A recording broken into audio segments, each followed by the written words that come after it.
Ce Shabbat Parashat Para, nous allons lire dans deux différents Sefer Torah, ou alors on va le rouler dans la bonne place. S'il n'y a pas de deux Sefer Torah dans la Shul, on va lire Parashat Kitissa, la Parashat de cette semaine, et ensuite Parashat Para.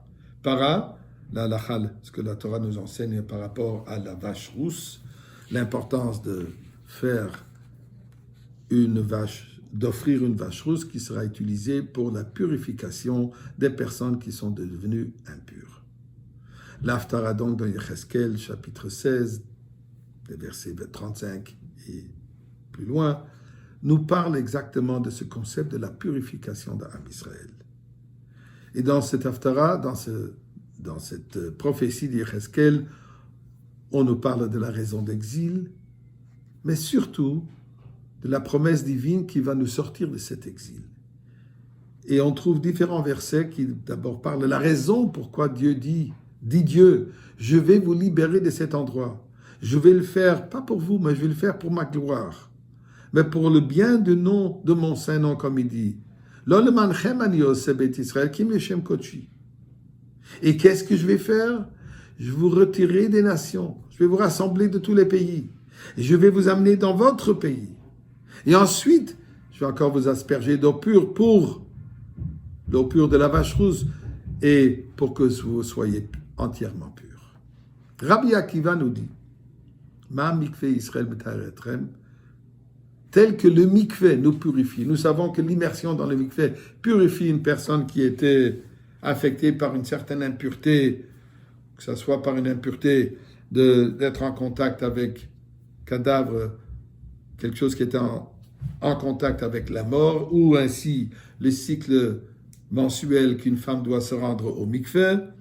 Alors il y a la purification du mikveh, et ensuite il y a aussi la purification absolue que Dieu dit qu'au temps de la Géoula, je vais vous asperger avec cette purification.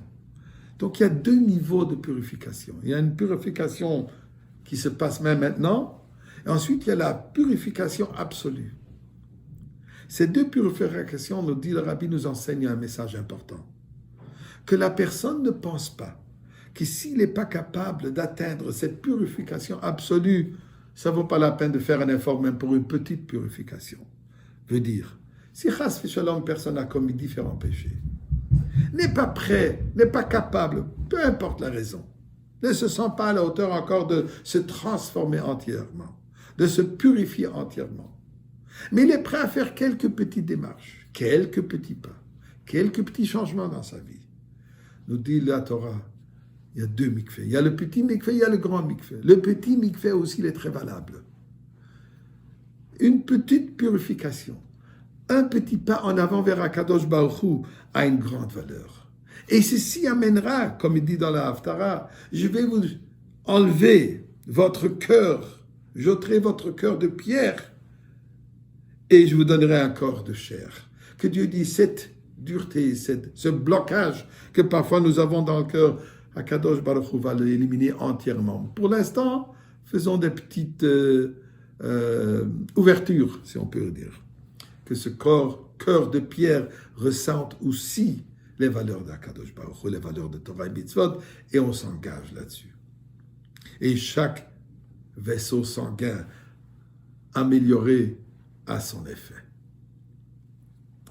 Parlant de Paradouma, le Rambam, dans le 3e chapitre de Ilchot Paradouma, il nous raconte l'historique de ces offranses de Paradouma, de cette vache rousse.